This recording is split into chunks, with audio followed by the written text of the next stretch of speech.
So should you do magic on another person's behalf, right?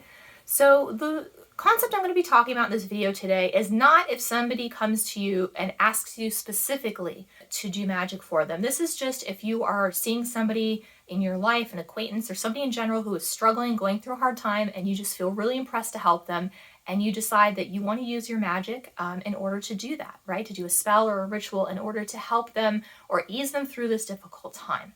I was having a conversation with somebody recently where this topic came up, and I realized that there were a lot of things that they weren't considering. And so that's why I wanted to make this video and share some things for you that are kind of something you want to think about before you just dive in and start doing this. The first thing that I will say is that people generally, overall, in the spiritual community and the magical community, they are very compassionate. They have good hearts for the most part, and they've been through a lot of things. They know how difficult it is, and they have a lot of empathy for other people. And so they want to do what they can do to try to help. So there are a lot of other things that you kind of want to consider before you jump in and go this route. Now, the very first thing I think it's important to consider is permission. I'm a big believer in permission, whether it is just in the non-magical world or in the magical world. If you're going to be doing energy healing on somebody, if you are going to be taking things out of nature, if you're going to do magical work on somebody, it is always, always important to have somebody's permission, because otherwise you are taking away their free will, right? A lot of times, and I know it's hard to believe, sometimes people don't want energy work, or sometimes they don't want you to do a spell on their behalf. And it's very important to ask somebody and then also to respect their decision, right?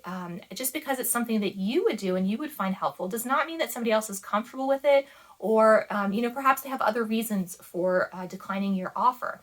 It's not personal, it's not against you if they say no, but just it's really important to respect their wishes.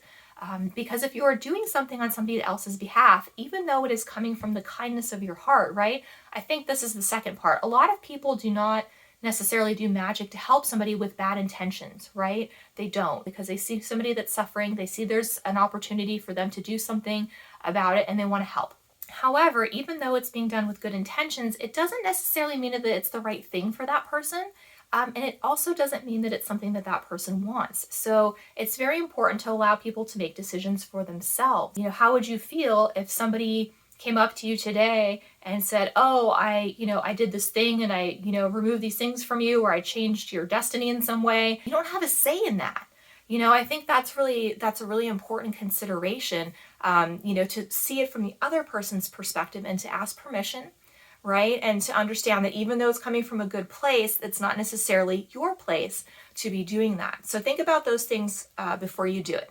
The last consideration I want you guys to kind of mull over before you decide to move forward or not with what you're doing is that you may be helping somebody avoid an important lesson in their life, or important knowledge that they're going to be gaining out of going through particular situations by helping them with a spell, right? Or by magic. And you don't want to take away that lesson from them, because they're going to need that somewhere else on the timeline. And if you remove that, you could really change or alter the course of their future, perhaps in a positive way, but also perhaps in a really negative way. And you're not going to know which way it goes until that person gets there. And so you have to decide if this is actually helping or if it's not helping, right? And this is also another reason we want to ask permission, because these are things we want to make people aware of before we start just kind of doing things just, haphazardly. So I think that's a really important consideration as well.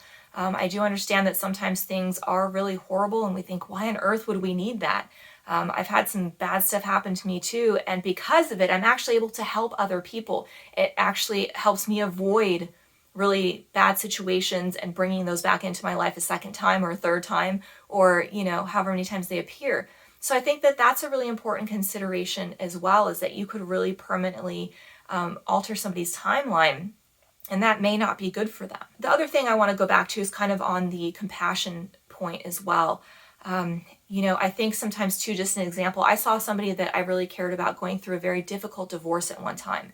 And it was awful. It was very difficult for me. But I decided against using my magic to protect them or buffer them in any way, because I thought, this is a normal life experience that people go through, right? It's difficult, but this is a normal experience that people go through. And I need to let this individual go through this experience without trying to alter it or cushion the blow for them, because this is what they need, right? Because they made certain choices and decisions that put them in that place in the first place to learn those lessons. And if I was going to help them, it would really negate all of that. And later on down the road, as you know, like they made it through everything, which was good. They've recovered, things are going well for them. And you know, in future conversations, what I did realize was they learned so many valuable lessons from what they went through. And had I interfered, perhaps those lessons would not have been learned properly or in the right way. So I think it's important to consider if there's, you know, this is a normal life experience or if this is something a little extra, and then go from there and use your best discretion after you ask permission from that individual. So I hope this has helped give you a little perspective on this subject or on this topic, and it helps you choose better how you want to be using your magic and doing magic for other people moving forward. So if you have any questions, let me know. If you want to share anything, let me know. Until next time, thank you guys so much for watching. Magic responsibly, and have a beautiful day.